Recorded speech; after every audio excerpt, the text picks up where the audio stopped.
Hey everyone, it's day 6, and today we're talking about linking verbs. Okay, so far we've been talking about subjects with action verbs. The first 5 days have kind of been focused on that. And I told you that sentences, for right now, starting out, sentences will fall into one of two categories. You either have a sentence with a subject and an action verb, or a sentence with a subject and a linking verb. Okay, now, truth is, things can get more complicated. We can have blends and combinations, but for right now, we're just going to focus on these two categories. So, day 6 is where we start talking about linking verbs. Okay, so linking verbs connect a subject to something that describes it, a subject to a descriptor. This is the other category that sentences fall into regarding verbs. So here's the words that we're essentially concerned about: is, was, were, am, are, be. Those 6 are going to be the big ones right there. And as a matter of fact, those are the 6 you need to specifically remember. Now, these words are considered helping verbs when paired with an action verb that ends with ing. We've already seen these examples. Okay, so things like we were skiing in the mountains, or I am helping at the festival. In those situations, these words are helping verbs. They're right next to an action like skiing or helping. Okay, and they're helping verbs in that situation. However, when these words are on their own, so specifically is, was, were, am, are, be, when they're on their own, they become linking verbs and they function in a different way. They now connect the subject to a descriptor. So, some examples: Wendy is here. Sheila was hungry. The people were glad. I am in a hurry. They are disturbed about the news. The change will be difficult. In all of these situations, we just have these words is, was, were, am, are, be by themselves. They're not assisting any action. They're all alone. Okay, and in this case, what we see is there's no visible action. Instead, there's a descriptor that is being connected to a subject. Like, for example, Sheila was hungry. Okay, hungry is the descriptor. Well, who or what is hungry? Sheila is. Now, this presents something new. Before, when we were talking about subjects, how do we find the subject of the sentence? Well, if we have an action verb, we ask who or what does the action. Okay, and the answer is going to be the subject. Bobby broke the window. Who or what did the breaking? Bobby did. He's the subject. Well, in these sentences, we don't have an action. So how do we determine what the subject is? Well, very simply, the subject is the main thing being described. Okay, so what's described as hungry, or who is described as hungry? Sheila. Sheila's the subject. Okay, glad. Glad's the descriptor. So who or what was glad? People. People's the subject.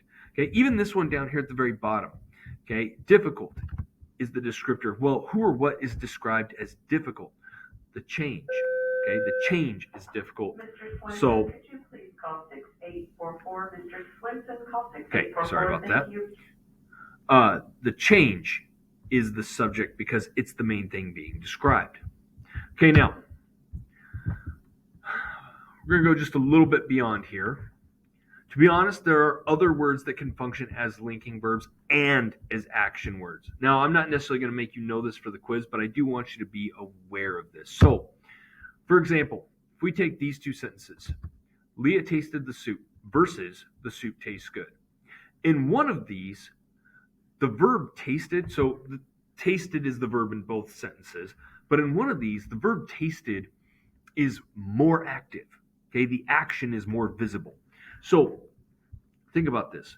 Over here, Leah tasted the soup. Leah is doing the action of tasting something. Okay, we actually see the action being performed. Whereas over here, when we say the soup tastes good, it's different. The soup is not going out and actively tasting something. As a matter of fact, there's very little difference between saying the soup tastes good and the soup is good. It's essentially saying the same thing. So over here, taste, it's not an action verb. Instead, it's a linking verb. It's linking this description of good to the soup. Whereas over here, it's an action. Leah is doing something. Same thing with this example. The flowers smell fresh versus Tom smelled the, I should say, flowers. Okay, Tom smelled the flowers. Okay, Tom is doing the action of smelling something. Okay, we have subject, verb, direct object. But over here, we have subject, linking verb, descriptor. Okay, again, there's no visible action of smelling. Now, here's the bottom line. We're not going to worry a ton about words like taste and smell, or looks and appears, or seems. The real key is that you recognize when these words are functioning as verbs, right? In real life, when it comes to your writing and understanding, what makes a complete thought, how do I avoid a run-on or a comma splice, it really doesn't matter a whole lot that you recognize whether something's an action or a linking verb, as long as you get that it's a verb. That's the real key. Okay, you just, if you see, these two sentences and you're looking at a word like taste, and you're like, oh, is it a linking verb, an action verb? As long as you know it's a verb, that's the most important thing. Okay, so as for is, are, was, am, are, be, always remember that those words are going to be verbs of some kind. They will either be part of an action verb, so they'll either be helping, or if they're on their own, they're linking. But bottom line is this: those 6 words, they are always